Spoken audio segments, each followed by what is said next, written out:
Pessoal, então estamos com a segunda parte do 2 de 3, da explicação do que seria um buffer overflow e a demonstração, né, do buffer overflow.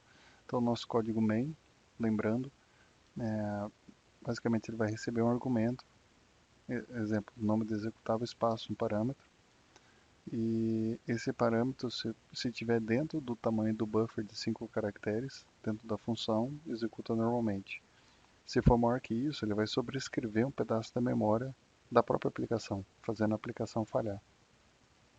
Certo? Então a gente vai ver isso usando o WinDBG, olhando dentro da memória do computador para ver o que na verdade ocorre quando isso acontece. Então, de vez em executar line comando, eu estou abrindo o WinDBG, nome do executável, e vou passar como parâmetro uma sequência grande de caracteres, maior do que 4. Portanto, esses caracteres vão sobrescrever a memória da própria aplicação, fazendo ela falhar. E a gente vai observar o que acontece quando a gente faz isso. Então, a sequência de caracteres A, que é 41 em hexa, B é 42 e C é 43. Tá? Essa quantidade de caracteres não foi à toa, tá? Foi testes, tentativa e erro, até a chegar onde eu queria. Vocês já vão entender o porquê dessa quantidade. Para essa aplicação específica, tá? Para cada aplicação, isso aí vai mudar. Então, estou iniciando a execução. Tem o painel de comando do INDBG que está aberto. Vamos abrir o de registradores. Tá? Então, registradores, vocês podem pensar como se fossem locais de armazenamento da memória. Por exemplo, a gente vai trabalhar o EBP e o ESP. E outro registrador muito importante é o EIP, que seria o endereço da próxima instrução a ser executada na memória. Né? E o EBP e o ESP, a gente pode pensar como se fossem repositório de dados. Tá? Uma forma de explicar. Então, iniciando a execução, dando 2 F5, a aplicação é iniciada e dá o erro, por isso o INDBG para. E a gente vê que aquela parâmetro grande que a gente comandou maior do que 5 bytes sobrescreveu o endereço de memória do EBP. A gente vê vários 41, então corrompeu o EBP. Sobrescreveu o EIP também, que é o próximo, onde a próxima instrução do processador vai ser executada. Isso significa que a gente poderia, sobrescrevendo o EIP, mandar a execução do programa para onde a gente quiser na memória. Né? E o ESP, o endereço da memória dele continua íntegro, 28FF10. Então o que a gente vai fazer? A gente vai dar um outro comando, uma tela de comando, para olhar o conteúdo do ESP. Então o comando que eu vou dar é o DW ESP. Indo para a tela de comando. No comando DW ESP. E a gente vai ver os 43, que são as letras C. Se a gente lembrar, a gente tem 29 Cs. Né? Então, cada 43 desses está representando, os 43 são a representação dessas letras C que a gente passou como parâmetro. Então, o que aconteceu? A gente sobrescreveu parte da memória.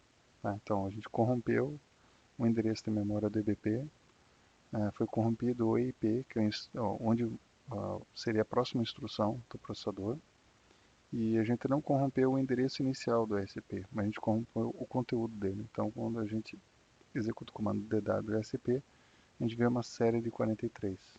Né? Então, um exemplo que um hacker poderia utilizar seria o seguinte: ele, no lugar dos 43, das várias letras C, ele poderia colocar um programa em hexa. E no lugar do IP, no lugar de colocar os 42, ele apontar que o próximo endereço de instrução é o ESP. Então, com isso, o que você estaria fazendo? Você estaria redirecionando aquela aplicação a executar um código randômico qualquer que você quer. Então, basta você colocar no lugar daqueles 43 um código qualquer, só que claro em hexa, né, e sobrescrever o IP para ir para aquele lugar. Então a gente vai fazer algo semelhante nesse caso, que a ideia é o seguinte: se a gente voltar para o código, a gente tem uma função chamada overflow, que o programa nunca vai chamar ela está órfã dentro do código, porque o programa nem é executado, ele chama a função chamada function e overflow nunca é executado. Porém, quando você compila o programa e carrega ele em memória, a função está lá no endereço da memória. E poderia ser chamada, mas só que o programa não chama. Então o que a gente vai fazer? A gente vai chamar um programa chamado, semelhante ao WinDBG, só que em linha de comando, para a gente poder olhar dentro da memória do computador no momento que o programa falha. A gente vai chamar o WinDBG para o nosso programa, o overflow test.exe. Comando list para 1/20 para mostrar até a linha 20 do programa. Estou selecionando para vocês a função overflow.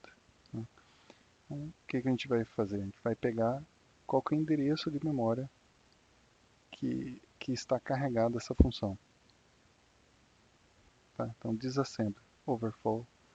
Overflow vai trazer para a gente qual que é o endereço de memória que está carregado. Se o programador não usou um gerador randômico de memória para a aplicação, ela sempre carrega no mesmo endereço. Tá? Então, no caso aqui, a função overflow está nesse endereço que vocês estão vendo, 0040 13 40. Então, nossa ideia seria sobrescrever o EIP, que é o local da próxima instrução, com esse valor. Com isso, a gente vai estar forçando a aplicação a executar a função overflowed. Então, para isso, a gente vai usar um comando em Python, porque tem alguns hexas que não tem caractere, tá? O 13 não tem um caractere válido. Então, como A, B, C. Então, o que a gente tem que fazer é usar um comando Python e passar os parâmetros em hexa de forma direta. Tá? Então, se eu olhar esse script Python, eu estou criando um buffer que são 17 caracteres A, que são os 41. Só que mostrado aqui só em hexa, mas são 17 As. Tá?